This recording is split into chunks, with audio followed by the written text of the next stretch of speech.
Sebuah surat peringatan ketiga dari dinas tiba. Ancaman penggusuran bengkel sarang payung tinggal hitungan jam. Galih yang yatim hanya punya satu mesin jahit tua sebagai perlawanan. Klik subscribe dan like, tulis di komentar asal kotamu. Dalam keputusasaan, ia membongkar mesin tua itu untuk perawatan terakhir, dan jarinya menyentuh selembar kertas yang hawa lembab dari pelabuhan merayap masuk ke dalam bengkel sempit. Galih menyeka keringat di pelipisnya dengan punggung tangan. Bau minyak jahit dan aroma kulit basah yang menempel di udara terasa semakin pekat di tengah hari yang stagnan. Jarinya yang penuh luka kecil dengan lihai menggerakkan sepotong kulit coklat tua di bawah sepatu mesin jahit Singer kuno. Dari ritmis mesin itu adalah musik latar yang konstan, beradu dengan suara tetesan air hujan dari kebocoran atap seng yang jatuh tepat ke dalam kaleng bekas cat. Setiap tetesan menciptakan gema kosong di ruangan yang penuh benda. Dia sedang menyelesaikan reparasi tas pukat untuk nelayan tua di dermaga. Jahitan pada bagian bahu tas itu harus kuat, menahan beban puluhan kilo ikan dan hempasan air laut. Galih fokus. Setiap tarikan benang nilon tebal adalah urat nadi bagi penghidupan si nelayan. Di rak tinggi di belakangnya, puluhan payung yang sudah diperbaiki menunggu diambil, bagai barisan jamur berwarna-warni di gua yang gelap. Ini adalah dunia Galih selama 7 tahun terakhir, sejak Bulastri mengangkatnya dari panti dan membawanya ke sarang payung. Kini, setelah Bulastri pergi, bengkel ini adalah satu-satunya yang ia punya. Seorang lelaki bertampang resmi muncul di pintu, menghalangi cahaya abu-abu dari luar. Galih tak perlu menengok, dia mengenal langkah kaki itu. Surat kedua, Galih, kata Pak Karno dari Dinas Perindustrian. Suaranya datar, namun penuh beban. Lelaki itu meletakkan amplop coklat di atas tumpukan kulit mentah. Bau parfum murahan milik Pak Karno bercampur dengan bau minyak, menciptakan aroma asing yang mengganggu. Izin usaha ini sudah tidak sesuai lagi dengan tata ruang. Kawasan ini akan ditertibkan. Bapak kasih waktu 1 minggu lagi. Habis itu, segala aktivitas di sini harus berhenti. Galih baru mengangkat kepala. Matanya tidak melihat pada Pak Karno, tetapi pada dasi batik yang dikenakan pria itu. Motifnya terbalik. Bulastri punya surat izin turun-temurun, Pak. Itu aturan lama, sekarang aturannya baru. Balas Pak Karno sambil mengetuk-ngetuk amplop dengan 2 jarinya. Kamu masih muda, cari kerja yang lebih prospektif, jangan mempertahankan yang usang. Lelaki itu pergi, meninggalkan ancaman dan bau parfum yang pelan-pelan dikalahkan kembali oleh bau kulit dan minyak. Galih menarik napas. Dia mengambil amplop itu, tetapi tidak membukanya. Dia menyimpannya di bawah meja, di tempat yang sama dengan 2 surat peringatan sebelumnya. Motor trail mendengung lewat di gang sempit depan bengkel. Suaranya menggeram dan memecah kesunyian. Galih kembali pada mesinnya. Derit mesin jahit lagi-lagi menjadi teman. Tetesan air di kaleng adalah metronomnya. Dia berpikir tentang nelayan yang butuh tas ini besok pagi. Dia berpikir tentang buku-buku bekas yang ia kumpulkan di gudang belakang, yang harus dipindahkan jika bengkel benar-benar ditutup. Dia berpikir tentang janjinya pada Bulastri. Tangannya terus bekerja, stabil meskipun dadanya sesak oleh sesuatu yang lebih berat dari beban tas apapun. Hujan menderas tiba-tiba. Bunyi rintikan berubah menjadi gemuruh di atas seng. Atap bocor di beberapa titik baru. Galih beringsut memindahkan beberapa gulungan kain ke tempat yang aman. Suara azan maghrib dari speaker masjid pelabuhan mulai berkumandang, teredam oleh deru hujan. Galih mematikan lampu tunggal yang menyala sejak siang. Bengkel menjadi remang-remang, hanya diterangi cahaya suram dari langit yang tertutup awan. Dalam kesunyian yang ditemani gemericik hujan, derit mesin jahit yang telah berhenti terasa seperti kehilangan nyawa. Dia duduk di bangku kayu, memandang mesin Singer tua itu. Badan besinya yang hitam legam dan berdebu terasa seperti monumen. Inisial AW yang terpahat samar di bawah pedal hampir tak terlihat. Mesin ini adalah jiwa bengkel. Mesin ini yang menjahit nafkah Bulastri dan membesarkannya. Galih meraba pedal kayunya yang sudah licin. Apa yang harus ia lakukan? Melawan dinas? Ia hanya seorang anak yatim tanpa sanak famili. Menyerah.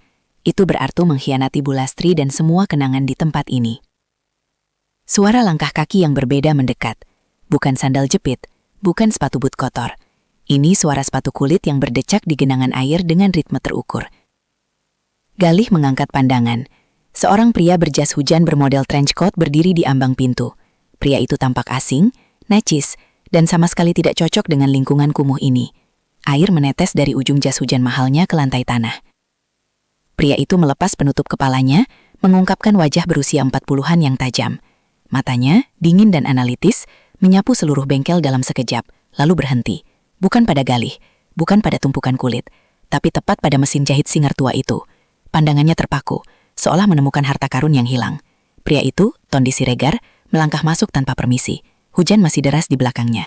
Dia mengabaikan kelembapan, bau, dan kekumuhan. Dia berjalan langsung menuju mesin tua itu. Jarinya yang bersih hampir menyentuh badan besi, tetapi berhenti sejarak milimeter.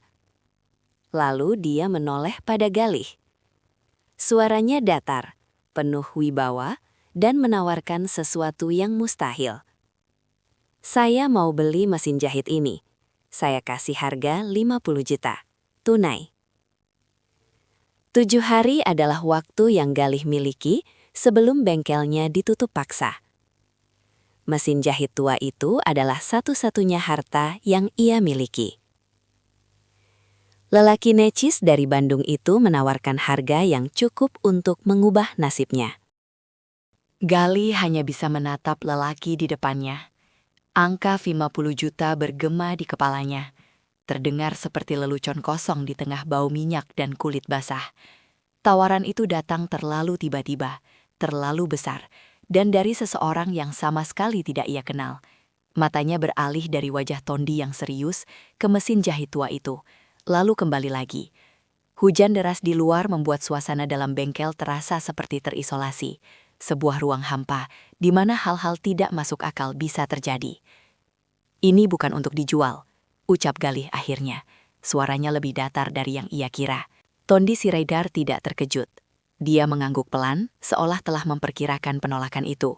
Jas hujannya masih meneteskan air ke lantai tanah, menciptakan noda basah kecil.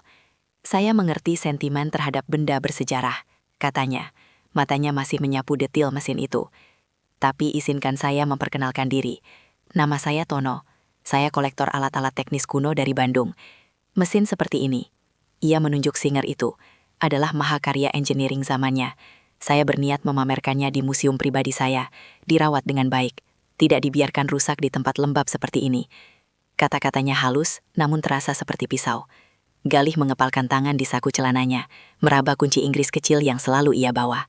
Mesin ini bukan sejarah mati, mesin ini masih bekerja, bantah Galih. Suaranya mengeras. Tondi tersenyum tipis, senyum yang tidak sampai ke matanya. Bagus, itu berarti dia masih layak. Tapi apakah kamu yakin bisa terus merawatnya? Saya melihat atap bocor di sana. Kelembapan adalah musuh besi tua. Percakapan mereka terputus oleh suara motor nelayan yang parkir di depan. Seorang lelaki tua berjas hujan plastik masuk, mengambil tas pukat yang telah selesai diperbaiki. Ia membayar Galih dengan uang lecek, mengangguk terima kasih, dan pergi. Transaksi sederhana itu seakan mengingatkan Galih pada realita. Uang 50 juta bisa menyelesaikan banyak masalah. Bisa memperbaiki atap, melunasi tunggakan listrik, bahkan mungkin menyuap dinas. Tapi mesin itu adalah jantung bengkel. Menjualnya rasanya seperti mengkhianati Bu Lastri. Saya tidak butuh museum, saya butuh mesin ini tetap di sini, kata Galih akhirnya. Tondi menghela napas, tapi tidak pergi. Sebaliknya, dia membuka jas hujannya dan menggantungnya di tiang kayu reyot. Kalau begitu, izinkan saya belajar. Saya ingin memahami cara kerjanya sebelum dia benar-benar rusak. Sebagai gantinya, saya bisa membantu pekerjaanmu. Tawaran itu aneh. Galih menatapnya curiga, tapi ada sesuatu di cara Tondi memandang mesin itu, bukan hanya kerakusan kolektor, tetapi sebuah kerinduan yang dalam. Galih akhirnya menganggak pelan, bukan karena percaya, tetapi karena ia ingin tahu apa tujuan sebenarnya pria necis ini. Keesokan harinya, Tondi kembali, kali ini tanpa jas hujan, berpakaian sederhana namun masih terlalu rapi untuk bengkel. Dia membawa buku catatan kulit dan pena mahal. Dia duduk di bangku kayu dekat mesin, mengamati setiap gerakan Galih. Dia bertanya rinci, jenis benang apa untuk kulit tebal, bagaimana mengatur ketegangan pada mesin tua, mengapa bagian tertentu harus diberi minyak khusus setiap hari. Galih menjawab seperlunya, sambil terus bekerja pada sebuah payung yang rusak rangkanya. Suara kipas angin kecil yang berdebu menambah desis konstan di udara. Hari-hari berikutnya pola itu berlanjut. Tondi datang hampir setiap sore, selalu dengan alasan yang berbeda. Kadang membawa makanan ringan dari kafe di pelabuhan, kadang hanya duduk diam. Perlahan, dia mulai membantu. Awalnya hanya mengambilkan alat, lalu membereskan potongan kulit. Suatu kali, saat Galih kehabisan minyak mesin, Tondi dengan sigap pergi dan kembali membawa kaleng merek terbaik. Ini lebih baik untuk mesin tua, katanya. Bantuan-bantuan kecil itu mulai mengikis kewaspadaan Galih. Meski tetap diam, Galih mulai memperhatikan hal aneh. Tondi tidak pernah benar-benar menyentuh mesin Singer itu. Dia hanya memandang seolah takut atau sungkan. Suatu senja, saat langit berwarna jingga dan udara dipenuhi suara burung camar pulang ke sarang, Galih mendapat order mendadak. Sebuah tas ransel kulit milik seorang penjual souvenir di pelabuhan dekat robek. Harus selesai malam itu. Galih terlihat kewalahan karena juga harus menyelesaikan jahitan pada tenda kain. Tanpa diminta, Tondi bergerak. Beri saya jarum dan benang yang kuat. Saya bisa menjahit bagian yang sederhana, ujarnya. Galih terkejut. Bisa menjahit? Tondi mengangguk. Saya pernah belajar dasar-dasarnya dulu. Dengan ragu, Galih memberikannya sebuah jarum tangan dan potongan kulit tambahan. Tondi duduk di bawah lampu, wajahnya berkerut konsentrasi. Jarumnya tidak secepat atau serapi Galih, tetapi jahitannya kuat dan rapi. Itu bukan keterampilan seorang kolektor, itu keterampilan seseorang yang pernah terbiasa. Minggu pertama hampir berakhir. Ancaman Pak Karno seperti pedang di atas kepala. Galih semakin sering menatap surat peringatan di bawah meja. Tondi, yang kini sudah lebih nyaman, mulai membersihkan rak-rak tinggi yang penuh debu dan barang usang. Tempat ini perlu diatur agar lebih efisien, katanya suatu sore. Dia berdiri di atas bangku kayu, menggunakan sapu lidi untuk membersihkan sarang laba-laba. Galih sedang memeriksa onderdil mesin jahit portable yang rusak di meja kerjanya. Suara dentang perkakas kecil menjadi pengisi keheningan. Lalu, itu terjadi. Sapu lidi di tangan Tondi menyenggol sebuah bingkai foto kayu usang yang tersembunyi di balik tumpukan kotak. Bingkai itu terjatuh. Kacanya pecah berantakan di lantai tanah. Maaf, kata Tondi cepat, turun dari bangku dengan wajah bersalah. Galih bergegas mendekat. Itu foto Bulastri muda, diambil mungkin 30 tahun lalu. Galih mengambil foto itu dengan hati-hati, mengibaskan serpihan kaca. Dia hampir berkata sesuatu ketika terdengar desisan napas tajam dari Tondi. Pria itu tertuduk di bangku, wajahnya tiba-tiba pucat. Matanya terpaku bukan pada wajah Bulastri, tetapi pada sesuatu di leher wanita dalam foto itu. Sebuah liontin perak kecil berbentuk cangkar. Tondi meraih foto itu dari tangan Galih dengan gerakan hampir tak sopan. Jarinya gemetar menyentuh kertas foto di bagian liontin itu. Dari mana dia dapat ini? Gumamnya. Suaranya bergetar nyaris tak terdengar. Wajahnya yang biasanya dingin dan terkendali sekarang dipenuhi gejolak emosi yang tidak bisa disembunyikan. Dia seperti melihat hantu. Galih menatap liontin itu. Ia ingat, Bulastri selalu memakainya. Itu pemberian seseorang katanya. Kenapa? Tanya Galih, rasa curiganya kembali membubung. Tondi tidak menjawab. Dia terus menatap foto itu seolah dunia di sekitarnya lenyap. Suara klakson kapal dari pelabuhan yang biasanya jadi latar kini seperti teredam. Di tangannya, foto usang itu memegang rahasia yang mengguncang pilar ketenangannya. Wajah Bulastri tersenyum lemah, sementara liontin jangkar di dadanya bersinar samar dalam foto hitam putih. Tondi mengangkat kepalanya, memandang Galih dengan ekspresi yang sama sekali baru. Campuran dari rasa syok, penyesalan dan sebuah pengakuan yang belum terucap. Karena, ucapnya terbata-bata. Karena liontin ini, saya pernah melihatnya.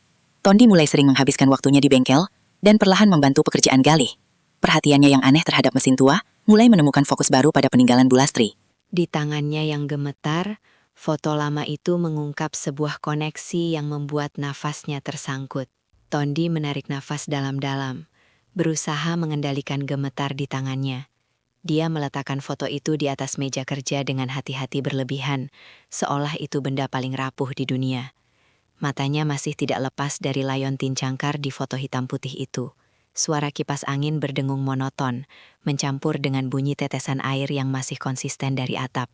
Saya pernah melihat liontin serupa, ucap Tondi akhirnya, suaranya lebih stabil. Dalam koleksi keluarga saya, itu benda langka. Galih mengamati wajah Tondi. Ada sesuatu yang tidak beres dengan cara pria itu bereaksi. Ini bukan sekadar pengakuan kolektor biasa, ini lebih personal. Bulastri bilang itu kenangan dari seseorang yang sangat berarti, kata Galih, mengambil foto itu kembali. Ia menyapu debu di permukaannya dengan ujung jari. Dia tidak pernah bilang detailnya, hanya itu. Tondi mengangguk pelan, seolah mencerna informasi itu. Dia berdiri dan berjalan mendekati mesin jahit Singer. Kali ini membiarkan tangannya benar-benar menyentuh badan besi yang dingin. Sentuhannya penuh penghormatan. Dia pasti wanita yang sangat kuat. Menjalankan bengkel ini sendirian, mengasuh anak. Dia bukan hanya kuat, dia baik, sahut Galih. Suaranya sedikit bergetar. Ini pertama kalinya ia membicarakan Bulastri dengan orang asing sejak kematiannya. Rasanya aneh, tapi juga seperti melepas beban. Mereka terdiam beberapa saat. Suara motor trail lagi lewat, kali ini membawa muatan kerang yang berderak. Bau asin dari pelabuhan menguat di bawah angin sore. Galih memutuskan untuk membuka percakapan, mungkin karena kesepian, mungkin karena Tondi telah membantu tanpa meminta imbalan. Dia menemukan saya di panti saat saya 10 tahun. Katanya, tangan saya mirip tukang jahit, membawa saya ke sini, mengajari saya segalanya. Galih memandang sekeliling bengkel. Ini bukan sekadar bengkel, ini rumah. Setiap jahitan di sini punya cerita, setiap bau minyak mengingatkan saya pada dia. Tondi mendengarkan dengan intens, tanpa memotong. Ekspresinya yang biasanya tertutup, sekarang lebih terbuka, penuh perhatian. "Impian kamu apa, Galih?" tanya Tondi akhirnya. Pertanyaan itu sederhana, tapi mengguncang. Galih berpikir sejenak, menjaga ini tetap hidup, menjadi seperti Bulastri. Mungkin suatu hari, bengkel ini bisa jadi tempat anak-anak seperti saya belajar keterampilan, jadi punya masa depan. Dia tidak pernah mengatakannya pada siapapun. Itu hanya bisikan di hati setiap kali ia merapikan buku-buku bekas di gudang belakang untuk perpustakaannya yang sederhana. Tondi menatapnya lama. Ada kilatan sesuatu di matanya. Bukan belas kasihan, tetapi sesuatu yang mendekati kekaguman. Impian yang mulia, gumamnya, tapi berat dijalani sendirian. Hari-hari berikutnya dinamika mereka berubah. Tondi datang lebih awal, kadang membawa sarapan bungkus nasi campur dengan ikan bakar. Mereka makan di bangku kayu sambil mendengar suara pelabuhan yang semakin riuh di pagi hari. Tondi mulai bercerita sedikit tentang dirinya, tentang minatnya pada benda-benda tua, tentang perjalanannya ke berbagai tempat mencari barang bersejarah. Tapi ia selalu menghindar ketika ditanya tentang keluarganya atau pekerjaannya yang sebenarnya. Galih tidak memaksa. Ada kepercayaan yang mulai tumbuh, rapuh tetapi nyata. Suatu pagi Galih mengajak Tondi ke gudang belakang. Ruangan kecil berdebu yang penuh tumpukan kulit, kain, dan kotak-kotak usang. Di sudut terdapat rak kayu reyot berisi buku-buku bekas dengan susunan rapi. "Ini perpustakaan saya," kata Galih, agak malu. "Saya kumpulkan dari buku-buku yang dibuang orang. Kadang anak-anak sekitar datang baca di sini kalau hujan." Tondi menjelajahi rak-rak itu. Buku pelajaran usang, novel robek, majalah tahun 80-an. Semua dirawat sebaik mungkin. Dia mengambil sebuah buku tulis tipis yang disampul plastik. Itu catatan resep minyak untuk mesin jahit dan tips reparasi. Ditulis tangan oleh Bulastri. "Dia yang buat," kata Galih, "supaya saya tidak lupa." Tondi membalik halamannya dengan hikmat. Tulisan tangan wanita itu rapi dan penuh detail. Di halaman terakhir, ada sebuah sketsa sederhana mesin jahit Singer dengan inisial AW. "AW," ucap Tondi pelan. "Kamu tahu itu singkatan apa?" Galih menggeleng. Bulastri juga tidak tahu. Katanya mesin itu sudah ada sejak dia muda, dari pemilik sebelumnya. Tondi mengangguk, menutup buku catatan itu dengan perlahan. Wajahnya pensif. "Kadang, benda menyimpan lebih banyak cerita daripada orang," katanya. Mereka kembali ke bengkel utama. Suara mesin jahit kembali menghidupkan ruangan. Galih merasa lebih ringan. Berbagi cerita seperti mengangkat sebagian beban dari pundaknya. Tondi kini tidak hanya membantu, tetapi juga mulai memahami. Sore itu, langit mendung regi. Ancaman 1 minggu dari Pak Karno sudah di ujung waktu. Galih mencoba tidak memikirkannya, fokus pada order reparasi payung untuk sebuah warung kopi. Tondi sedang membereskan rak perkakas, mengelompokkan paku jahit dan jarum berdasarkan ukuran. Tiba-tiba, langkah kaki yang familiar terdengar di gang luar. Bukan langkah santai pelanggan, ini langkah terukur dan berat. Galih merasa dadanya sesak. Pak Karno muncul di pintu, kali ini tidak sendirian. Seorang lelaki muda berkemeja dinas menyertainya, membawa sebuah papan clipboard. "Galih," sapa Pak Karno dengan nada resmi, "ini surat peringatan ketiga dan terakhir. Besok pagi, aktivitas di sini harus berhenti total. Kami akan pasang segel." Galih berdiri, tangannya masih memegang payung setengah jadi. "Saya belum punya tempat lain, Pak. Itu bukan urusan kami. Aturan tata ruang harus ditegakkan," kata Pak Karno tanpa ekspresi. Matanya kemudian beralih ke Tondi yang dia mengamati dari dekat rak.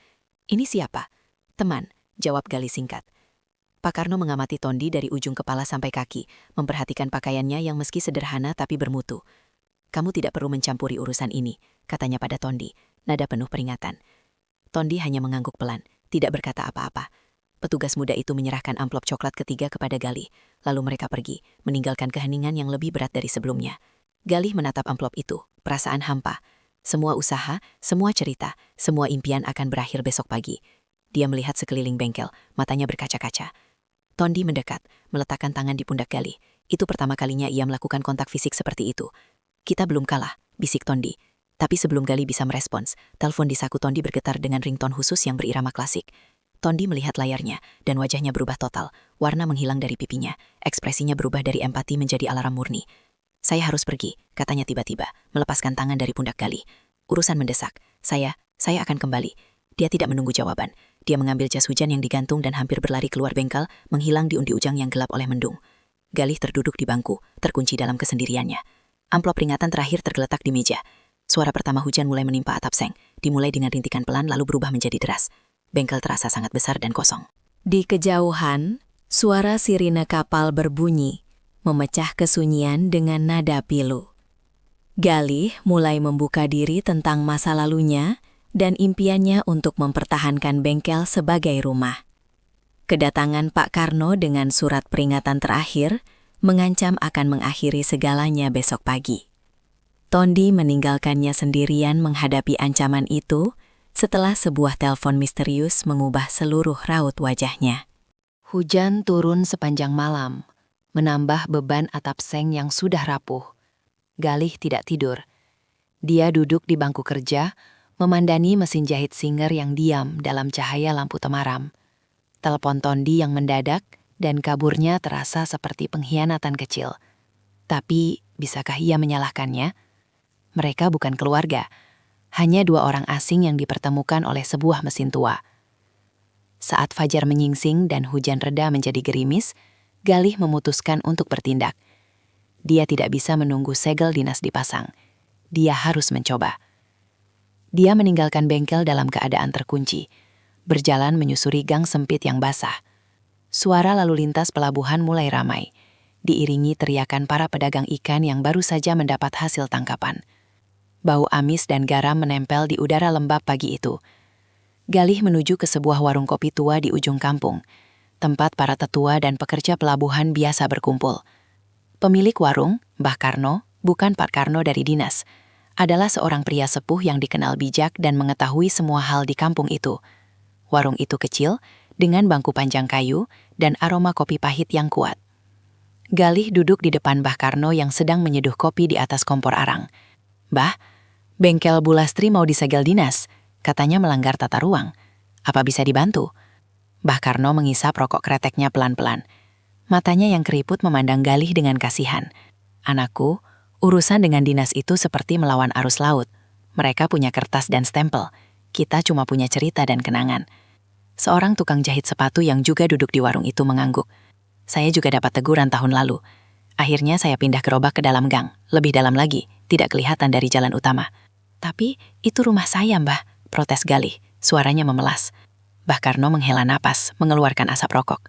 "Rumah kita di mana hati kita menempel, tapi tanah dan bangunan itu diatur oleh mereka yang punya peta. Cobalah temui Pak Lurah, mungkin dia bisa menengahi." Galih merasa sedikit harapan. Dia berterima kasih dan berjalan menuju balai kelurahan yang terletak 200 meter dari pelabuhan. Kantornya kecil, dengan cat kuning kusam yang mengelupas. Suara mesin tik manual masih terdengar dari dalam. Pak Lurah, seorang pria gemat dengan kemeja putih lusuh, mendengarkan keluhan Galih sambil melihat surat peringatan yang dibawanya. "Saya tahu bengkel Bu Lastri. Sudah puluhan tahun di sana." Dia menggaruk kepala. "Tapi ini urusan perizinan dari tingkat kota. Dinas Perindustrian dan Tata Ruang punya wewenang penuh. Kelurahan hanya bisa memberi surat rekomendasi. Itu pun kalau ada perbaikan." Galih bersemangat. "Saya bisa perbaiki apa saja. Atap, dinding, apapun." Pak Lurah menggeleng. "Bukan itu maksud saya. Rekomendasi butuh waktu proses. Kalian disuruh berhenti besok kan? Tidak mungkin." Dia melihat wajah Galih yang jatuh. "Coba bayar saja denda. Atau cari pemilik tanah yang sebenarnya, minta surat izin lagi." Galih tertegun. "Pemilik tanah? Bukannya tanah itu milik Bu Lastri?" Pak Lurah membuka sebuah buku besar berdebu. "Dari data saya, tanah itu atas nama almarhum Alexander Wijaya. Bu Lastri hanya mengelola. Setelah Bu Lastri meninggal, statusnya menjadi tidak jelas." Nama Alexander Wijaya terdengar asing, tapi Galih teringat inisial AW di mesin jahit. Jantungnya berdebar. Siapa itu Alexander Wijaya? Entahlah, data tua, mungkin sudah meninggal juga. Kamu harus cari ahli warisnya kalau mau urus ulang. Nasihat itu bagai mimpi buruk.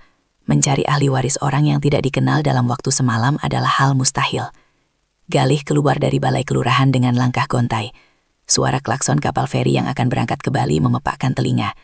Dia berjalan tanpa arah, melewati kios-kios penjual alat nelayan dan reparasi layar. Beberapa pedagang yang mengenalnya menyapa, menanyakan kabar bengkel. Galih hanya mengangguk lemah. Seorang tukang reparasi layar tua, Pak Darius, memanggilnya. "Galih, dengar-dengar bengkelmu mau ditutup?" Galih mengangguk. Pak Darius menghela napas. Mereka mau perluas parkir untuk wisata. Proyek keponakan Pak Karno itu. Sudah beberapa kios dapat tekanan. "Kita tidak bisa melawan?" tanya Galih. Pak Darius mengangkat bahu. "Mereka punya senjata bernama surat. Kita cuma punya mulut. Coba kumpulkan warga sekitar, buat surat protes. Tapi butuh waktu, dan butuh orang yang berani memimpin." Galih tidak merasa dirinya pemimpin. Dia hanya seorang anak yatim yang ingin mempertahankan rumahnya. Dia berterima kasih pada Pak Darius dan kembali ke bengkel. Harapannya pupus, mentok. Dia berdiri di depan pintu bengkel yang tertutup, memandang papan nama sarang payung yang sudah pudar. Hatinya hancur. Ini adalah akhir. Besok pagi, segel akan dipasang. Mesin-mesin akan disita. Buku-buku di perpustakaan darurat akan berakhir di tong sampah. Dia membuka pintu perlahan. Bengkel terasa sunyi dan muram. Bau minyak dan kulit yang biasanya menenangkan, kini terasa seperti aroma kematian. Dia menyalakan lampu, lalu duduk di depan mesin singer tua. Dia mengelus badan besinya yang dingin. "Maaf," bisiknya. "Aku tidak bisa menjagamu lagi." Ide itu muncul tiba-tiba. Sebelum mesin ini disita atau diambil oleh siapapun, ia ingin merawatnya untuk terakhir kali. Membersihkannya dengan sempurna, sebagai bentuk perpisahan. Sebagai penghormatan terakhir untuk Bu Lastri dan segala kenangan. Galih mengambil kotak berkakasnya. Kunci Inggris, obeng berbagai ukuran, lap bersih, dan minyak pelumas khusus. Dia mulai dengan membuka penutup kayu di bagian atas mesin.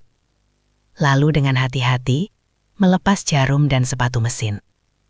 Dia menyimpan setiap bagian di atas kain lembut. Proses ini memberinya ketenangan. Setiap mur dan baut yang dilepaskan adalah pelepasan beban. Suara gesekan logam dan derit kecil memenuhi ruangan. Di luar, sinar matahari sore mulai menerobos celah-celah atap seng, menciptakan garis-garis cahaya berdebu. Dia sampai pada bagian dasar mesin, sebuah papan kayu solid yang menjadi alas badan besi. Papan itu dipasang dengan 4 skrup besar yang sudah berkarat. Galih membukanya dengan susah payah, membutuhkan tenaga penuh. Saat papan itu terlepas, terlihat lapisan debu tebal dan sarang laba-laba yang sudah mati. Galih mengambil kuas dan mulai membersihkannya dengan lembut. Dia ingin semua bagian bersih sebelum dirangkai kembali untuk terakhir kali. Saat kuasnya menyapu sudut dalam dekat poros pedal, ia merasakan ada sesuatu yang bukan debu atau kayu. Sebuah ketebalan lain. Galih menghentikan aktivitasnya. Dengan hati-hati, ia menyelipkan jari ke celah sempit antara kayu dan besi. Ia merasakan selembar benda tipis dan rapuh. Perlahan, dengan napas tertahan, ia menariknya keluar. Itu adalah selembar kertas berwarna kuning kecoklatan, dilipat kecil dan rapat, nyaris hancur karena usia. Kertas itu tipis namun terasa kuat. Di permukaannya, ada cap basah yang sudah memudar dan tulisan tangan dengan tinta yang memudar menjadi coklat. Tangannya gemetar. Ia membawa kertas itu ke bawah cahaya lampu. Dengan sangat perlahan, ia membuka lipatannya yang kaku. Suara kertas yang nyaris robek membuatnya menahan napas. Tulisan di dalamnya masih terbaca. Ditulis dalam bahasa Indonesia formal, dengan tinta biru yang sudah memudar. Kepalanya pusing saat membaca baris pertama. Hibah wasiat. Matanya meluncur ke bawah, mencari nama-nama. Pemberi hibah, Alexander Wijaya. Penerima manfaat. Galih, anak asuh dari Lastri. Dibuat di hadapan notaris. Tanggalnya puluhan tahun lalu. Surat itu disahkan dengan tanda tangan, cap notaris, dan cap basah. Galih terduduk lunglai. Kertas kuning itu terasa panas di tangannya. Dunia di sekitarnya berhenti. Suara pelabuhan, tetesan air, derit atap, semuanya lenyap. Hanya ada dokumen tua ini dan namanya yang tercetak di dalamnya. Galih berusaha melawan dengan mencari bantuan dari tetua kampung dan kelurahan, namun semua jalan buntu. Dalam keputusasaan untuk merawat mesin jahit tua sebagai perpisahan, ia membongkar alas kayunya. Dia menemukan selembar kertas kuning usang yang dilipat rapat, terselip di antara kayu dan besi. Galih memandangi kertas kuning itu di bawah cahaya lampu yang redup. Tangannya masih gemetar, huruf-huruf yang tertulis mulai ia baca perlahan, memastikan setiap kata terserap. Dengan ini menyatakan hibah wasiat kepada Galih, anak asuh dari Lastri, untuk mengelola dan menempati bangunan serta tanah di Jalan Kampung Nelayan nomor 14, Kelurahan Ketapang, Banyuwangi. Napasnya tertahan, namanya tercantum dengan jelas. Surat itu ditandatangani oleh seorang notaris bernama R. Suryanto, dengan cap basah yang sudah memudar. Tanggalnya lebih dari 20 tahun lalu, saat ia bahkan belum lahir. Dia membaca ulang baris tentang Alexander Wijaya sebagai pemberi hibah. Syarat-syaratnya, tempat itu harus tetap digunakan sebagai bengkel reparasi dan tempat tinggal bagi anak yatim yang diasuh oleh Bu Lastri. Jika Bu Lastri meninggal, hak pengelolaan beralih kepada Galih. Surat itu juga menyebutkan sebuah mesin jahit Singer sebagai simbol penyerahan. Semuanya cocok, semuanya benar. Tapi siapa Alexander Wijaya? Kenapa menghibahkan sebuah bengkel kepada seorang anak yang belum lahir? Kepalanya berdenyut kincang. Dia duduk di lantai, bersandar pada meja kerja. Suara tetesan air di kaleng kembali terdengar. Kini seperti detak jam yang menegaskan realitas. Dia harus memastikan ini bukan mimpi. Dokumen ini adalah kertas biasa, sudah lapuk, tapi tulisan dan capnya asli. Galih mengambil buku catatan Bu Lastri dari rak, membandingkan tanda tangan di surat wasiat dengan tulisan Bu Lastri di buku catatan. Tidak sama. Tanda tangan notaris terlihat profesional. Cap basahnya meski memudar masih menunjukkan sebagian huruf notaris Banyuwangi. Ini resmi. Galih merasa seperti menerima petir di siang bolong. Bengkel ini, tanah ini, secara hukum adalah untuknya. Tapi mengapa Bu Lastri tidak pernah memberitahunya? Mengapa surat ini disembunyikan di dalam mesin? Dia melipat kembali surat itu dengan hati-hati, lalu menyimpannya di saku baju dalamnya. Dekat jantung, perasaan campur aduk membanjiri dirinya. Ada kelegaan besar, karena ancaman segel besok bisa dilawan dengan dokumen ini. Tapi juga ada kebingungan dan sedikit ketakutan. Warisan ini datang dengan misteri yang dalam. Dia berdiri, berjalan ke pintu bengkel. Udara sore yang lembab menerpa wajahnya. Suara klakson kapal feri yang akan berangkat ke Bali berbunyi keras, mengingatkannya bahwa dunia luar terus berjalan. Galih memutuskan untuk bertindak. Dia harus mencari tahu kebenaran hukum surat wasiat ini. Dia mengunci bengkel dan berjalan cepat menuju sebuah warung fotokopi dan usaha percetakan kecil di dekat pelabuhan. Pemiliknya, seorang wanita paruh baya bernama Ima, mengenal Galih. Ima, bisa bantu saya lihat ini? Apakah ini surat resmi? Galih mengeluarkan kertas kuning itu dengan hati-hati. Ima memakai kacamata baca dan memeriksa di bawah lampu neon. Wah, ini dokumen lama sekali. Cap basahnya asli. Lihat tekstur kertasnya. Tanda tangan notaris ini, Suryanto. Dia notaris senior dulu, sudah almarhum. Tapi kalau mau bukti hukum, kamu harus ke kantor notaris penggantinya atau ke pengadilan untuk memverifikasi.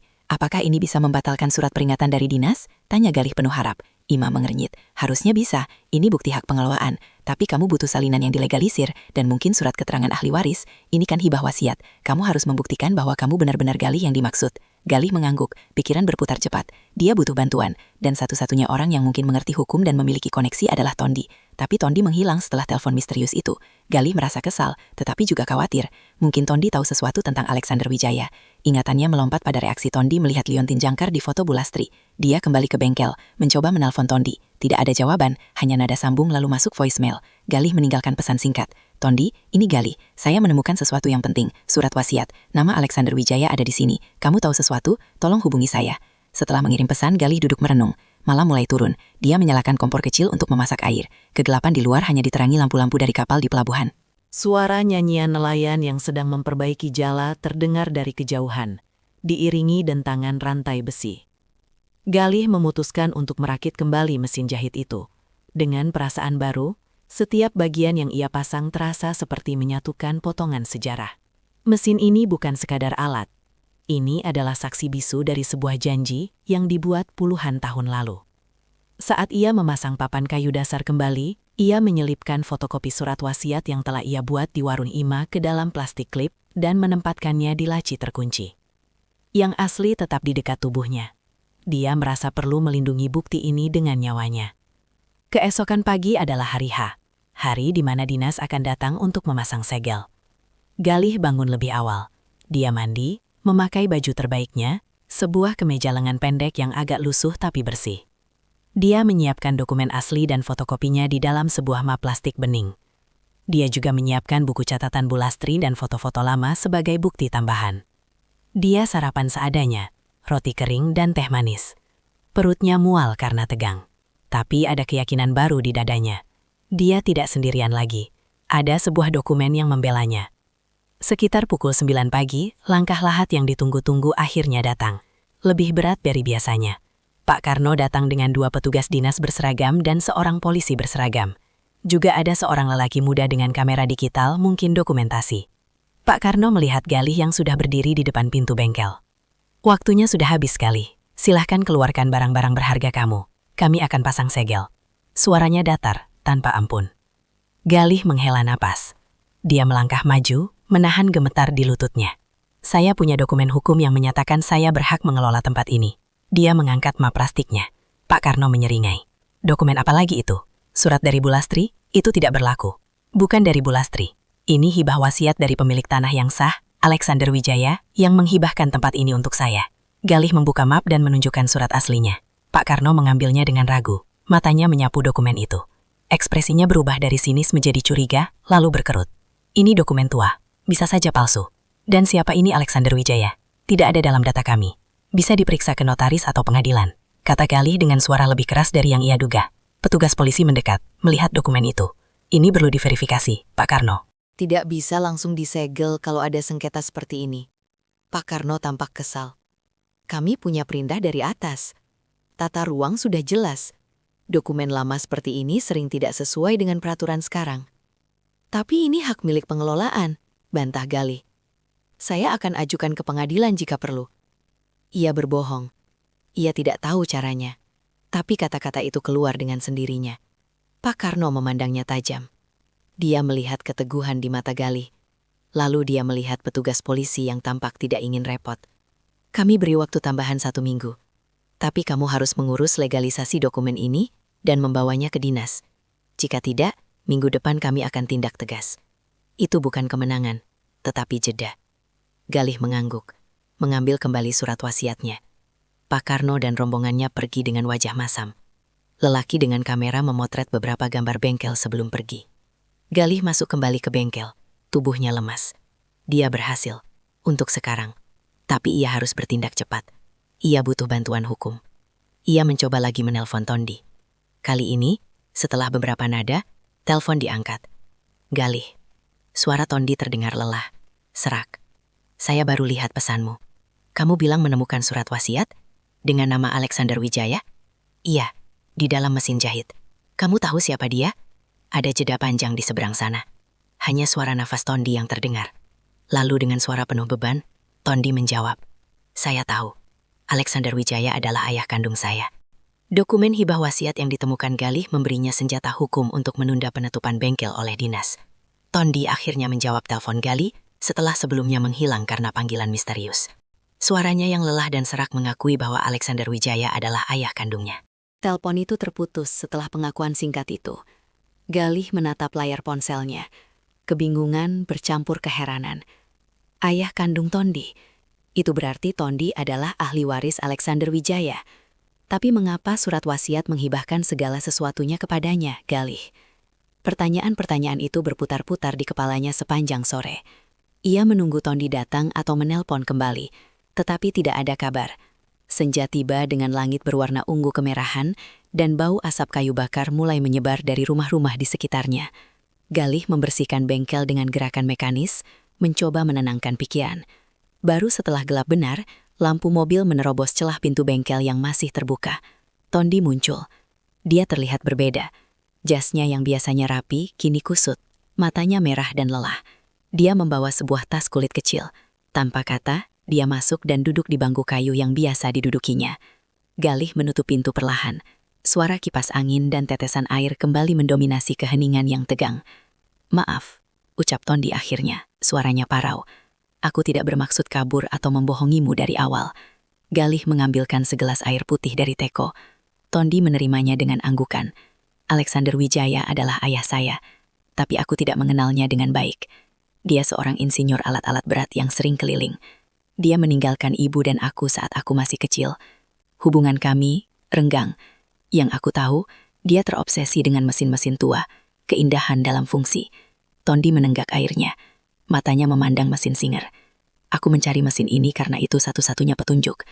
Setelah dia meninggal 10 tahun lalu, aku menemukan catatan di antara barang-barangnya tentang sebuah mesin jahit Singer dengan inisial AW di Banyuwangi. Dia menulis bahwa mesin itu adalah permulaan dari segala yang baik. Aku penasaran, ingin memiliki satu-satunya bagian dari dirinya yang tampaknya dia hargai. Galih duduk di seberangnya. Jadi tujuanmu dari awal hanya membeli mesin ini? Tondi mengangguk, menundukkan kepala. Iya, aku pikir ini hanya tentang sebuah benda. Aku datang sebagai tono, kolektor. Aku bahkan siap membayar berapapun. Tapi kemudian, dia terhenti, menarik napas dalam. Kemudian aku melihat kamu, seorang anak muda yang begitu setia pada bengkel ini. Lalu aku melihat foto Bulastri dengan liontin jangkar itu. Tondi membuka tas kulitnya dan mengeluarkan sebuah album foto kecil. Dia membukanya, mencari satu halaman, lalu menunjukkannya pada Galih. Foto hitam putih itu menunjukkan seorang pria muda dengan kemeja sederhana, berdiri di depan bengkel yang masih baru. Di dadanya, tergantung liontin jangkar yang persis sama. Itu ayahku, Alexander Wijaya. Mungkin tahun 70-an. Latarnya di sini, di bengkel ini. Galih memandang foto itu, lalu melihat sekeliling. Memang, struktur bangunannya masih sama. Jadi dia yang membangun bengkel ini. Sepertinya iya. Tapi catatan dan surat wasiatmu menunjukkan lebih dari itu. Tondi menutup album. Aku harus jujur. Setelah melihat liontin itu, aku menyadari ada yang lebih besar. Ayahku punya kehidupan di sini yang tidak kami tahu.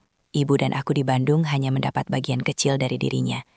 Dia selalu pergi berbulan-bulan, katanya untuk proyek. Ternyata, suara sirine kapal kecil berbunyi di kejauhan, memecah momen. Tondi berdiri, berjalan mendekati mesin. Telepon yang aku terima waktu itu adalah dari pengacaraku di Bandung. Dia menemukan dokumen lain di arsip lama ayah. Sebuah surat wasiat lain yang lebih baru, tetapi tidak lengkap.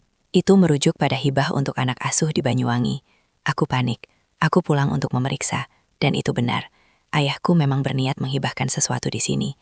Tapi aku tidak tahu itu sudah terjadi. Dia menoleh ke Galih. Surat wasiat yang kamu temukan itu asli. Itu menjelaskan segalanya. Ayahku tidak hanya meninggalkan mesin. Dia meninggalkan seluruh tempat ini untuk seorang anak yang belum lahir. Untukmu. Galih merasa dadanya sesak. Kenapa? Kenapa dia melakukan itu untukku? Tondi menggeleng. Ekspresinya campur aduk, antara kagum dan sedih. Aku tidak tahu persis, tapi dari yang kukumpulkan, ayahku punya hubungan yang sangat dalam dengan Bulastri. Mungkin persahabatan, mungkin lebih. Liontin itu adalah buktinya.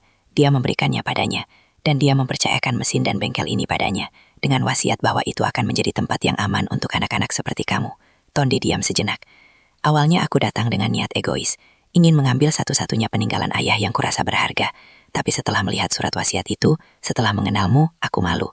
Ayahku justru ingin mewariskan sesuatu yang jauh lebih mulia. Dan kamu, tanpa tahu apa-apa, telah menjalankan wasiat itu dengan setia. Malam semakin larut. Galih menyalakan lampu temaram lagi. Jadi, apa yang sekarang? Kamu ahli waris yang sah. Kamu bisa menggugat surat wasiat itu? Tondi tersenyum itir. Secara hukum, mungkin bisa. Tapi aku tidak akan melakukannya. Ayahku memilih ini. Dia memilih untuk memberikan masa depan pada seorang anak asuh daripada pada anak kandungnya yang sudah punya segalanya. Itu pesannya. Dan aku, setelah semua ini, aku hanya ingin menghormati pilihannya. Dia mendekati Galih. Tapi ancaman dari dinas masih nyata. Surat wasiat itu kuat, tapi kita harus melegalkannya dengan cepat. Aku akan membantumu. Ini bukan lagi tentang mesin, ini tentang menyelesaikan apa yang ayahku mulai. Perasaan lega yang luar biasa menyergap Galih. Dia tidak sendirian, tapi ada satu pertanyaan yang masih menggantung. Apa yang sebenarnya terjadi antara ayahmu dan Bulastri? Kenapa dia meninggalkan semua ini? Tondi menghela napas panjang. Itulah bagian yang kelam. Dari surat-surat yang kudapat, ayahku terikat pernikahan yang diatur keluarga di Bandung. Dia tidak bahagia. Dia menemukan kedamaian di sini, di Banyuwangi, bersama Bulastri. Tapi dia tidak punya keberatan untuk meninggalkan segalanya. Dia kembali ke Bandung karena kewajiban, mungkin karena aku. Tapi dia memastikan bahwa bagian hatinya yang tulus tetap di sini, diwakafkan untuk kebaikan. Tondi menatap lurus ke mata Galih. Hidupnya penuh penyesalan, tapi wasiat ini adalah satu hal yang dia lakukan dengan benar, dan kamu adalah buktinya. Mereka berdua diam dalam keheningan yang penuh pengertian. Persaingan awal telah berubah menjadi persekutuan yang tidak terduga. Galih kini mengerti kenapa Tondi begitu terpaku pada mesin itu. Itu bukan hanya besi tua, itu adalah jembatan terakhir seorang ayah kepada anaknya dan kepada anak lain yang dia lindungi dari jauh. Kita harus mengalahkan Pak Karno, kata Galih dengan tekad baru. Tondi mengangguk. Kita akan. Aku punya sumber daya, tapi kita harus hati-hati. Dari informasi yang kudapat, Pak Karno ini punya agenda sendiri. Dia tidak hanya menjalankan aturan. Ada proyek pribadi yang diuntungkan dengan penggusuran ini. Tondi membuka ponselnya, menunjukkan beberapa dokumen digital yang diterimanya dari pengacaranya. Proyek parkir dan kios wisata itu adalah inisiatif keponakannya. Ada surat kesepahaman yang bocor. Mereka ingin menguasai seluruh blok ini. Ancaman tata ruang hanya alat. Galih mengerutkan kening. Jadi kita melawan orang yang punya kepentingan besar. Tapi kita punya kebenaran dan hukum di pihak kita, sahut Tondi. Besok kita akan ke notaris pengganti untuk memverifikasi dan melegalkan surat wasiatmu. Lalu kita hadapi dinas dengan dokumen yang sah. Aku akan hadir sebagai ahli waris yang mendukungmu. Rencana itu memberikan harapan, namun Galih masih merasakan kegelisahan. Kalau mereka tetap tidak mengalah, Pak Karno tampaknya sangat yakin. Tondi mengangkat bahu. Maka kita akan melawannya dengan cara lain. Aku kenal beberapa orang di media. Cerita tentang bengkel tua yang dihibahkan untuk anak yatim dilawan oleh proyek parkir yang meragukan. Itu cerita yang menarik. Ada kilatan sesuatu di mata Tondi yang sebelumnya tidak ada. Bukan lagi kolektor yang dingin, tetapi seorang pria yang menemukan tujuan yang lebih besar. Mereka berbicara hingga larut. Tondi akhirnya menginap di bengkel, tidur di atas bangku panjang dengan jasnya sebagai bantal. Galih tidur di kamar kecil di belakang. Malam itu, untuk pertama kalinya sejak Bulastri meninggal, Galih tidak merasa sendirian. Dia merasa ada seseorang yang memahami betapa berharganya setiap jahitan di tempat ini. Sebelum tidur, dia mendengar Tondi berbisik di kegelapan. Terima kasih sudah menjaga warisan ayahku. Galih tidak membalas, tetapi senyum kecil mengembang di bibirnya. Keesokan pagi, mereka bersiap untuk pergi ke kantor notaris. Udara pagi di pelabuhan segar, meski sudah bercampur bau solar dan ikan. Mereka berjalan keluar gang menuju jalan utama di mana Tondi memarkir mobil rentalnya. Saat mereka akan masuk ke mobil, sebuah sepeda motor mendekat dengan cepat. Dua lelaki dengan kaos oblong dan celana jeans kotor berhenti di dekat mereka. Salah satunya turun, menghampiri Galih. Kamu Galih? Ya. Lelaki itu menyodorkan selembar surat bermaterai. Ini panggilan dari dinas. Kamu diharapkan hadir untuk klarifikasi hari ini jam 10. Jangan bolong. Lelaki itu lalu melirik Tondi, dari atas ke bawah. Kamu juga tuan, diundang juga. Mereka kemudian pergi dengan motor yang menderu. Tondi membuka surat itu. Itu adalah panggilan resmi dari Dinas Perindustrian dan Tata Ruang untuk membahas status bengkel. Mereka tidak mau memberi kita waktu, gumam Tondi. Mereka ingin menyelesaikan ini cepat. Galih merasa cemas. Apa kita masih punya waktu ke notaris? Mungkin tidak. Pertemuan ini jam 10. Sekarang sudah 8:30. Kita harus langsung ke dinas. Tondi memasukkan surat itu ke dalam saku. Tapi kita tidak akan datang dengan tangan kosong. Kita bawa surat wasiat asli dan semua bukti yang kita punya. Mereka membatalkan niat ke notaris dan berangkat ke kantor dinas yang terletak di pusat kota. Sepanjang perjalanan, Galih diam. Dia melihat keluar jendela, menyaksikan Banyuwangi yang sibuk. Pasar, sekolah, orang-orang beraktivitas. Ini adalah kota yang ia kenal. Tapi pertarungan ini membuatnya merasa asing. Tondi sesekali berbicara meyakinkannya. Kita akan baik-baik saja, percayalah. Kantor dinas adalah sebuah bangunan bertingkat 2 dengan cat putih yang kusam. Mereka masuk ke ruang lobi dan memberitahu maksud kedatangan.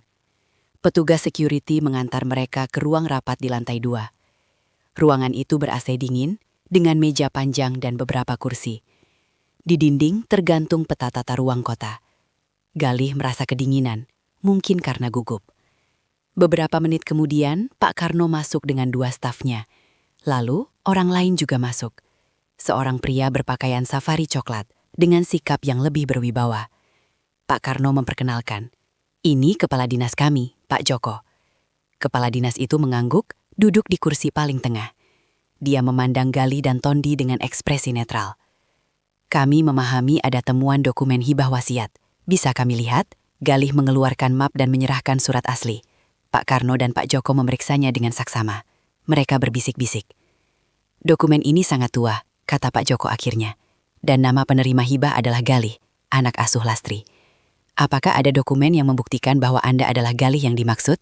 Galih mengeluarkan KTP dan surat keterangan dari panti asuhan dulu. Pak Joko mengamati. "Baik, tapi masalahnya, terlepas dari status hak pengelolaan, bangunan ini berada di zona yang menurut peraturan baru harus difungsikan sebagai area komersial pendukung wisata.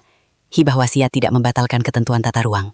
Tondi maju. "Dengan hormat Bapak, hibah wasiat ini adalah pernyataan hukum dari pemilik tanah sah." Pagi di pelabuhan diawali dengan kabut tipis yang membawa bau garam dan lumpur basah. Galih membersihkan area depan bengkel, menyapu dedaunan kering dan sampah yang terbawa angin malam. Tondi mengatur beberapa bangku kayu dan kursi plastik dalam setengah lingkaran, persiapan sederhana untuk pertemuan dengan beberapa wartawan yang dijanjikan. Suara mesin diesel kapal yang sedang dipanaskan menjadi latar yang konstan, bergemuruh rendah seperti jantung kota. Galih gugup. Ia tidak pernah membayangkan akan berbicara di depan banyak orang, apalagi tentang hidupnya. Pengacara Tondi, Bapak Rendra, tiba tepat pukul 9 dengan tas dokumen kulit. Pria berkacamata itu berjabat tangan dengan kaku, lalu langsung membuka map berisi berkas.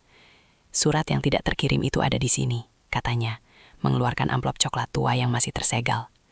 Menurut instruksi almarhum, surat ini hanya boleh dibuka jika terjadi sengketa atas wasiat, atau jika Bu Lastri sudah meninggal. Karena Bu Lastri sudah tiada dan sengketa muncul, saya gunakan wewenang sebagai eksekutor untuk membukanya. Tondi menganggak, memberikan izin.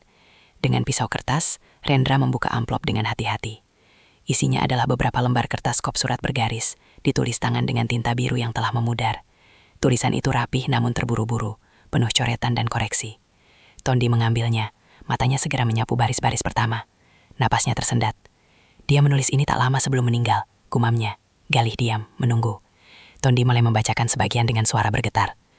Untuk Lastri tercinta, aku menulis ini mungkin sudah terlalu terlambat. Aku sakit, dan aku tahu waktu tidak lagi berpihak. Aku tidak pernah memiliki keberanian untuk meninggalkan segalanya dan datang padamu. Aku terperangkap dalam janji pada keluarga dan pada anakku, Tondi. Tapi di sana, aku hanya menjadi bayangan. Kebahagiaan sejatiku adalah saat membangun bengkel itu bersamamu, saat melihatmu tersenyum pada anak-anak yang kita rawat. Surat itu berlanjut dengan penyesalan mendalam. Alexander menulis tentang cintanya pada Lastri, tentang keputusasaan karena tidak bisa memberi lebih. Dia menjelaskan alasan di balik wasiat. Dia ingin memastikan bahwa bengkel dan tanah itu tetap menjadi tempat yang aman, sebuah warisan cinta yang nyata, karena dia tidak bisa memberikan cinta itu secara langsung. Untuk Tondi, anakku, aku telah menyediakan materi lebih dari cukup. Tapi yang ia butuhkan bukan uang. Ia butuh teladan. Mungkin dengan melihat apa yang kulakukan untuk tempat ini, ia akan mengerti bahwa kekayaan sejati adalah memberi pada yang tidak punya. Tondi berhenti membaca. Air matanya menetes, jatuh di atas kertas usang. Ia memeluk surat itu. Galih merasa ikut terharu. Ruangan hening, hanya suara kipas angin dan tangisan Tondi yang tertahan. Setelah beberapa saat, Tondi mengumpulkan diri. Dia tahu aku akan mencari mesin ini. Dia tahu aku akan datang ke sini. Ini adalah pesannya padaku. Bapak Rendra menambahkan, surat ini memperkuat niat Testakar. Di pengadilan, ini akan menjadi bukti kuat bahwa wasiat itu adalah keinginan tulusnya, bukan di bawah tekanan. Mereka kemudian membahas strategi hukum. Rendra akan segera mengajukan permohonan pengesahan wasiat ke pengadilan negeri setempat dan meminta pelarangan sementara terhadap upaya penggusuran. Namun proses hukum membutuhkan waktu. Sementara itu, ancaman intimidasi bisa terjadi kapan saja. Wartawan mulai berdatangan sekitar pukul 10. Ada 3 orang, 2 dari media online lokal dan 1 dari radio komunitas. Mereka merekam dengan ponsel dan peralatan sederhana. Tondi memulai dengan pernyataan singkat. Dia memperkenalkan diri sebagai Tondi Siregar, putra dari almarhum Alexander Wijaya, dan menjelaskan penemuan surat wasiat serta konflik dengan dinas. Lalu giliran Galih. Dengan suara gemetar, Galih bercerita tentang Bu Lastri, tentang bengkel sebagai rumah, tentang impiannya untuk menjadikannya tempat belajar. Ini bukan cuma tentang tanah, ini tentang janji yang dibuat seorang pria baik pada orang yang dicintainya, dan tentang seorang ibu yang mengasuh saya, janji untuk memberi tempat amat bagi yang tidak punya. Salah satu wartawan menanyai soal konflik kepentingan dengan pejabat dinas. Tondi dengan hati-hati menyebutkan adanya proyek parkir yang didorong oleh keponakan Pak Karno, tanpa menuduh langsung. Wawancara berjalan lancar, suara rekaman dan klik kamera memenuhi udara. Saat wawancara hampir selesai, sekelompok orang muncul dari ujung gang. Ada sekitar 5 lelaki, berpakaian preman namun rapi, bukan seperti warga sekitar. Mereka berjalan dengan langkah mantap menuju kerumunan kecal itu. Wajah mereka netral, tetapi ada aura mengancam. Para wartawan menoleh, sensing sesuatu yang baru. Lelaki paling depan berkumis tipis menyapa. Maaf mengganggu, kami dari komunitas peduli tata kota. Kami ingin menyampaikan bahwa bangunan liar seperti ini merusak pemandangan dan keamanan kawasan pelabuhan. Kalimat itu terdengar seperti skrip. Tondi maju beberapa langkah. Ini bukan bangunan liar, ada dokumen kepemilikan dan sedang dalam proses hukum, dan kami sedang wawancara dengan pers, silahkan tunggu. Lelaki itu tidak bergeming.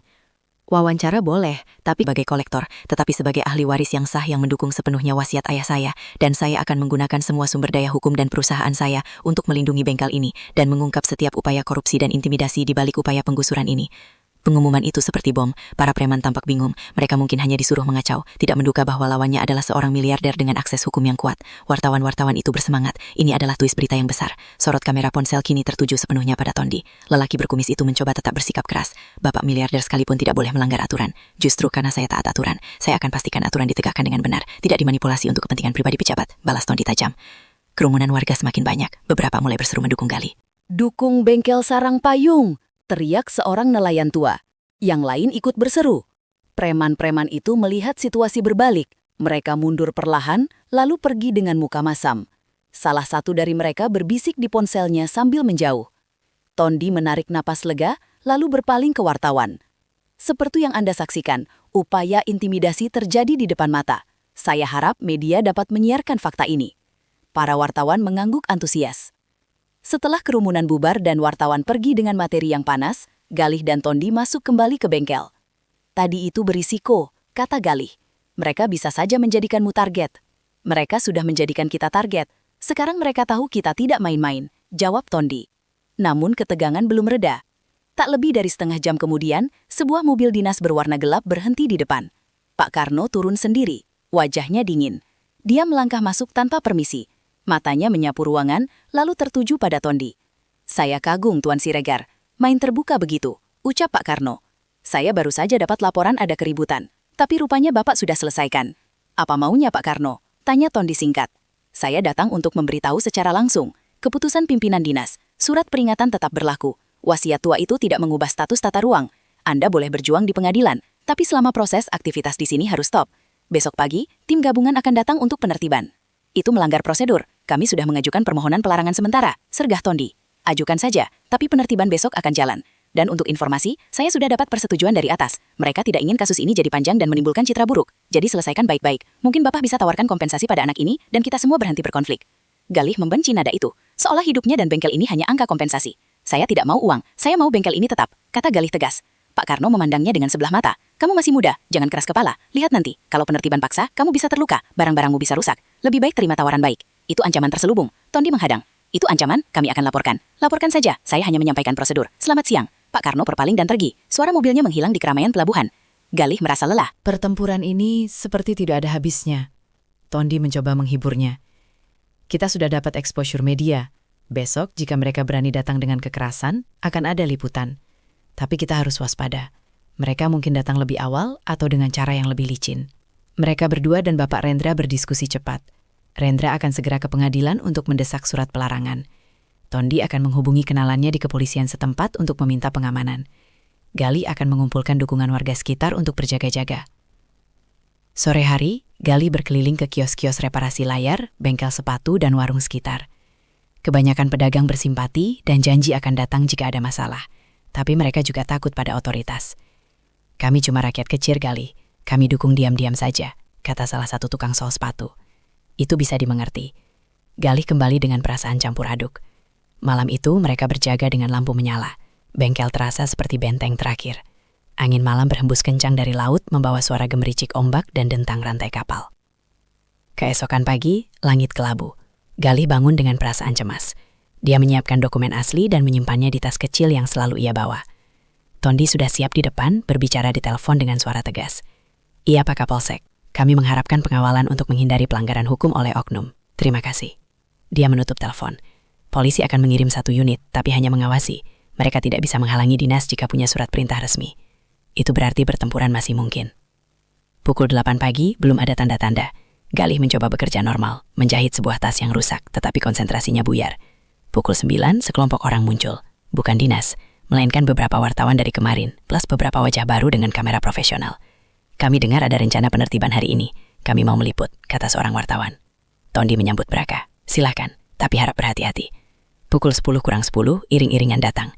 2 mobil dinas, 1 truk dinas, dan 1 mobil polisi. Keluar sekitar 10 orang berseragam dan beberapa preman yang kebarin. Pak Karno memimpin, dengan surat di tangan. Dia tampak terkejut melihat wartawan dan kamera. Dia mengatur ekspresinya menjadi resmi. Selamat pagi. Ini adalah pelaksanaan penertiban bangunan tidak sesuai peruntukan.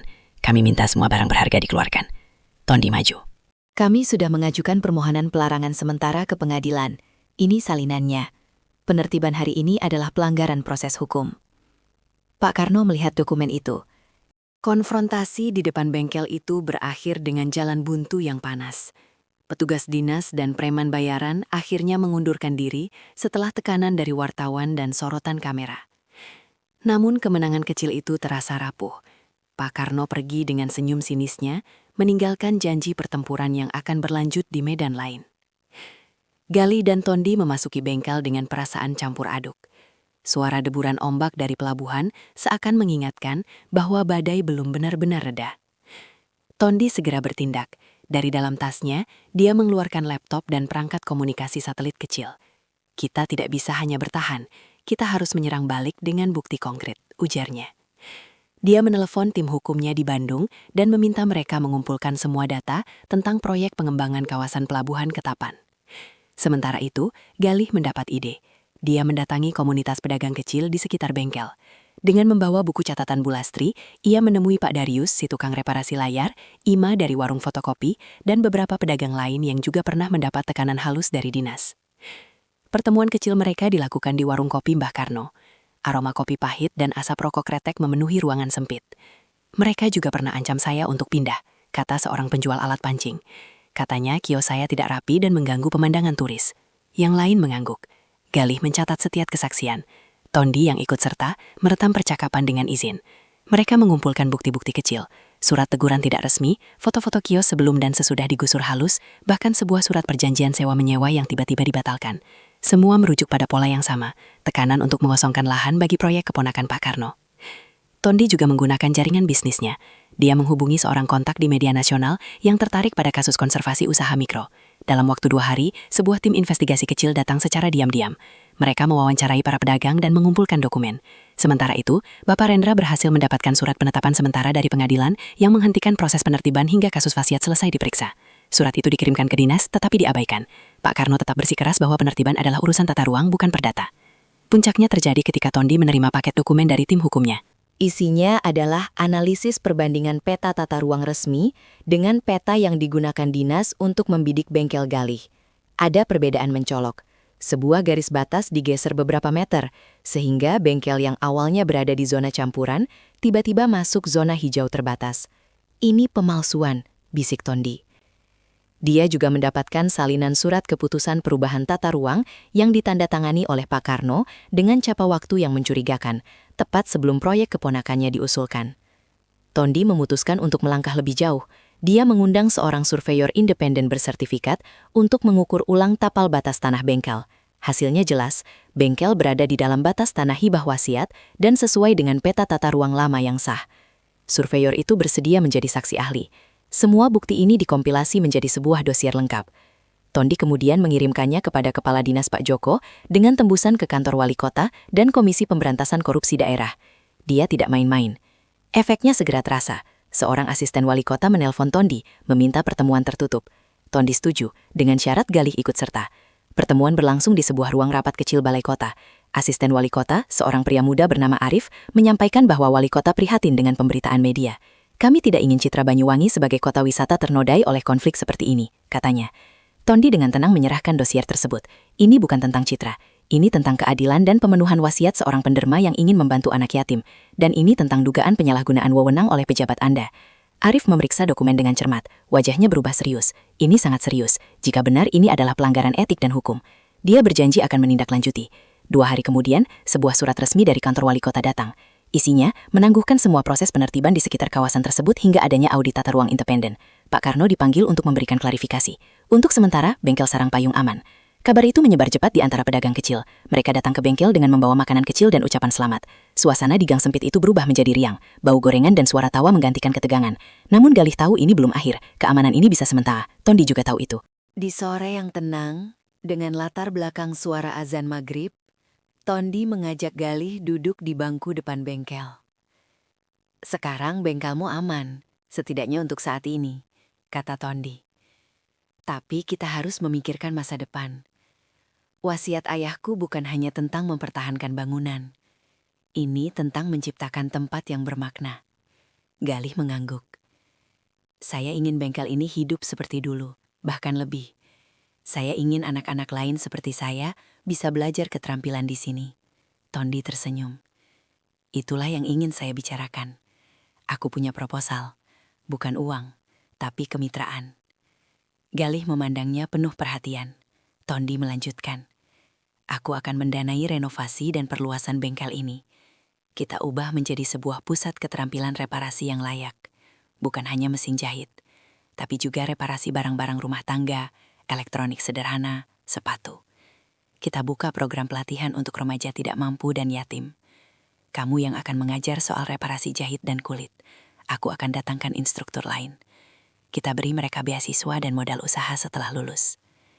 Impian yang selama ini hanya bisikan di hati Galih, kini diucapkan dengan jelas oleh Tondi.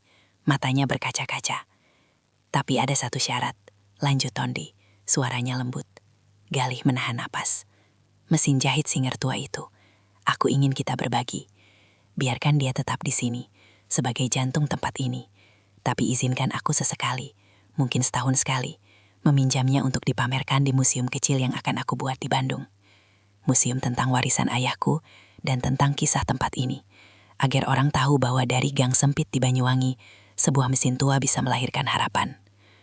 Tawaran itu tidak terduga, bukan membeli, bukan mengambil, tetapi berbagi. Galih merasakan keikhlasan yang dalam dari Tondi. Ini tentang menghormati masa lalu dan membangun masa depan. Galih memandang mesin jahit tua di balik pintu bengkel. Itu adalah simbol dari segalanya, dari cinta Alexander pada Lastri, dari pengasuhan Bu Lastri padanya, dan sekarang dari persaudaraan baru dengan Tondi. Saya setuju, jawab Galih akhirnya, tapi dengan satu syarat juga. Namanya tetap Sarang Payung, dan Bu Lastri serta ayahmu harus jadi bagian dari cerita di sini. Tondi mengulurkan tangannya. Setuju. Mereka berjabat tangan erat. Perjanjian itu bukan kontrak bisnis, tetapi ikrar untuk melanjutkan warisan kebaikan. Malam itu, mereka merencanakan langkah-langkah awal. Tondi akan mengurus perizinan dan desain renovasi. Galih akan menginventarisasi kebutuhan dan menyusun kurikulum pelatihan sederhana. Mereka juga sepakat untuk melibatkan komunitas pedagang sekitar sebagai bagian dari jaringan usaha. Bengkel tidak akan berdiri sendiri, tetapi menjadi bagian dari ekosistem saling dukung. Rencana itu memberikan energi baru pada Galih. Untuk pertama kalinya, masa depan terlihat jelas dan penuh tujuan. Keesokan harinya, Tondi harus kembali ke Bandung untuk urusan bisnisnya. Dia berjanji akan kembali dalam 2 minggu dengan tim perencana. Galih mengantarnya ke mobil. Terima kasih, Tondi, untuk segalanya. Tondi menepuk pundaknya. Terima kasih sudah menjaga warisan ayahku, dan terima kasih sudah menerima aku. Mobilnya perlahan menghilang di ujung gang yang ramai oleh aktivitas pagi. Galih kembali ke bengkel. Dia berdiri di depan mesin jahit tua, menyentuh inisial AW. Sekarang dia mengerti. Alexander Wijaya mungkin tidak pernah datang kembali, tetapi cintanya telah kembali melalui Tondi, dan melalui dirinya, cinta itu akan diteruskan pada anak-anak lain yang membutuhkan sarang. Beberapa bulan kemudian, bengkel Sarang Payung telah berubah. Bangunannya diperluas dengan ruang pelatihan yang terang. Mesin jahit Singer tua ditempatkan di sebuah etalase kaca di pojok ruangan, dengan foto Alexander, Bu Lastri, dan Galih muda di sebelahnya. Sebuah plakat kecil bertuliskan, dari sebuah mesin tua, tumbuh ribuan harapan. Program pelatihan telah dimulai dengan 5 anak pertama. Suara mesin jahit, ketukan palu, dan obrolan riang mengisi ruangan. Bau minyak dan kulit tetap ada, tetapi sekarang dicampur aroma buku baru dan kertas. Galih, dengan bimbingan Tondi dari jauh, telah tumbuh menjadi seorang mentor yang sabar. Dia tidak lagi merasa sendiri. Komunitas pedagang sekitar mendukung dengan menjadi tempat magang. Kisah bengkel ini bahkan menginspirasi feature pendek di sebuah media nasional yang memuat tentang kekuatan warisan dan komunitas. Pak Karno akhirnya mendapat sanksi administratif setelah audit menemukan ketidakberasan dalam beberapa surat keputusan. Dia dipindahkan ke bagian lain, jauh dari wewenang tata ruang. Proyek parkir ambruk tanpa dukungannya. Pada suatu sore, Galih menerima paket dari Bandung. Isinya adalah sebuah album foto digital yang dicetak. Tampak museum kecil yang dibuka Tondi di kantor pusat perusahaannya. Ada sebuah ruang khusus yang memamerkan mesin jahit Singer replika dan cerita lengkap tentang Alexander, Lastri, dan bengkel Sarang Payung. Di bawah foto mesin itu tertulis, "Kadang, keajaiban tidak membutuhkan sihir. Hanya butuh selembar wasiat tersembunyi, seorang anak yatim yang gigih, dan sebuah mesin tua yang menyimpan jutaan jahitan cinta." Galih tersenyum.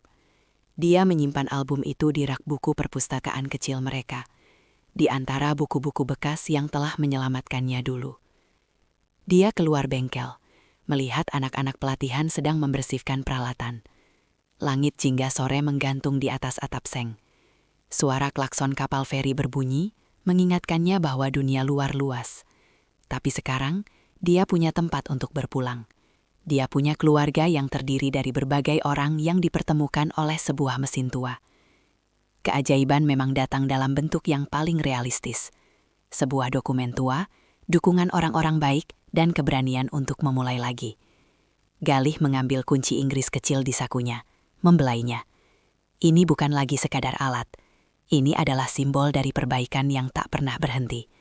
Dari besi yang patah menjadi kuat, dari kain yang robek menjadi utuh, dari hati yang terluka menjadi sembuh dalam setiap jahitan. Tondi menggunakan sumber daya hukum dan medianya untuk mengungkap pemalsuan peta tata ruang yang dilakukan oleh Pak Karno. Dukungan dari komunitas pedagang kecil dan bukti audit akhirnya membuat bengkel sarang payung aman dari ancaman penggusuran. Dengan bengkel yang telah selamat, Tondi menawarkan kemitraan untuk mewujudkan impian Galih membuka sekolah keterampilan reparasi.